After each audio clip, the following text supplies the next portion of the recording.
پوری دنیا میں نفسا نفسی ہے، لوگ مار دھاڑ کاٹ پیٹ پہ لگے ہوئے ہیں، ہر ایک روٹی کے ایک ٹکڑے کے لیے پریشان ہے، روٹی کا ایک ٹکڑا میسر نہیں ہے۔ ایسی صورتحال میں ہم میں سے کوئی شخص پورا دن ادھر سے ادھر ادھر سے ادھر بھاگ دوڑ کرتا ہے روٹی کی تلاش میں، لیکن اس کو روٹی نہیں ملتی، خود کئی ہفتوں سے بھوکا ہے،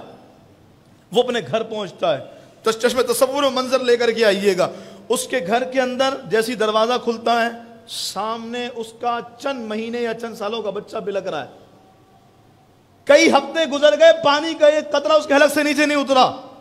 میرا وہ بیٹا میری وہ بیٹی جس کے ابروؤں کے اشارے پر میں دنیا اس کے قدموں میں لا کے رکھ دوں، میرے بس میں کچھ بھی نہیں ہے، میرا بچہ جاں بلب ہے، اس کی سانسیں رک رہی ہیں،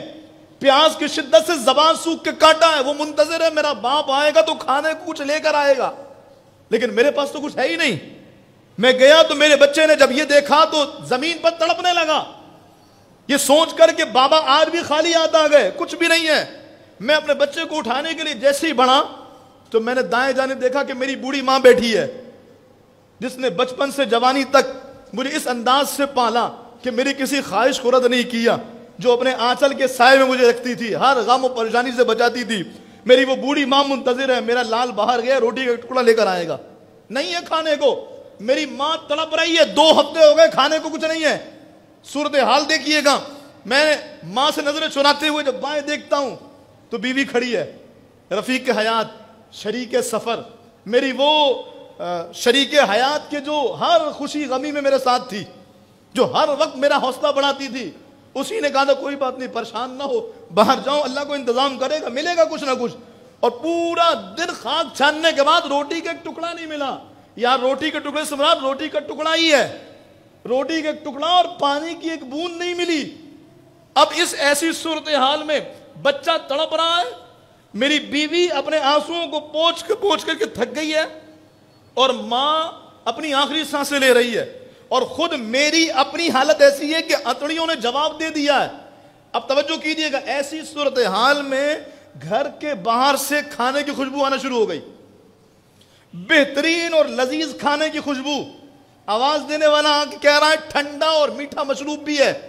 لذیذ انواع اقسام کے کھانے بھی ہیں۔ میں اپنے بچوں کے ساتھ، یا میں اپنے آپ کو بطور تمثیل رکھ رہا ہوں سمجھانے کے لیے، میں اپنے بچوں کے ساتھ گھر سے باہر نکلا یہ سوچ کر کے کھانے کا انتظام ہے، لوگ کہہ رہے ہیں مسیحا آ گیا، مسیحا آ گیا، مسیحا آ گیا، وہ مسیحا اتنے سارے کھانے لے کر آیا، اتنا سارا پانی لے کر کے آیا، سب کچھ لے کر کے آیا ہے، اور میں جیسی قدم آگے بڑھاتا ہوں مجھے یہ جملہ کہیں سنا سنا سا لگتا ہے، مسیحا آ گیا، مسیحا آ گیا۔ میں نے غور کیا تو میرے محبوب کی وہ حدیث تھی، سرکار نے فرمایا جب دجال آئے گا بڑے بڑے لوگ اس کو اپنا مسیحا مان جائیں گے، بڑے بڑے لوگ اس کو اپنا مسیحا مانیں گے۔ فرمایا میں جب قدم آگے بڑھایا تو ایسی صورتحال میں رک گیا، نہیں میں ایمان کا سودا کیسے کروں؟ وہ مسیحا جس کو لوگ مسیحا کہتے ہیں وہ کہنے لگا کہ بالکل جو چاہو کھا لو، جتنا چاہو پی لو، ایک شرط پہ، تم مجھے اپنا خدا مان لو۔ سامنے بلکتا ہوا بچہ ہے، سامنے تڑپتی ہوئی ماں ہے، سامنے بھوکی پیاسی بیوی ہے، اور خود میری اجڑیاں بھی جواب دے چکی ہیں، اور وہاں پر بہترین کھانے، بچہ کہہ رہا بابا کھا لو نا،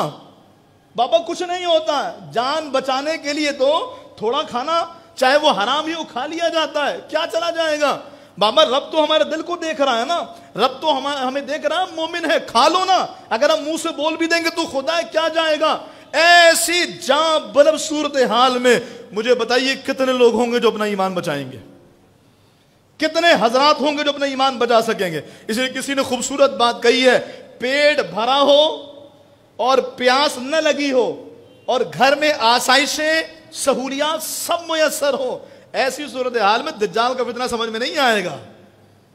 دجال اس وقت آئے گا جب مہینوں مہینوں کے فاقے ہو چکے ہوں گے،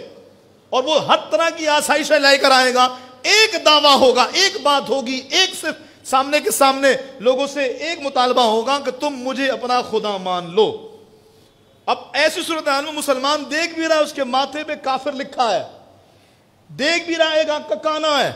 دیکھ بھی رہا ہے ساری علامتیں پوری ہیں، اس کے باوجود کتنے لوگ ہیں جو ایمان بچا پائیں گے؟ اس وجہ کر میرے حبیب نے فرمایا لوگوں دعا کرو اللہ رب العالمین ہمیں فتنہ دجال سے محفوظ رکھے.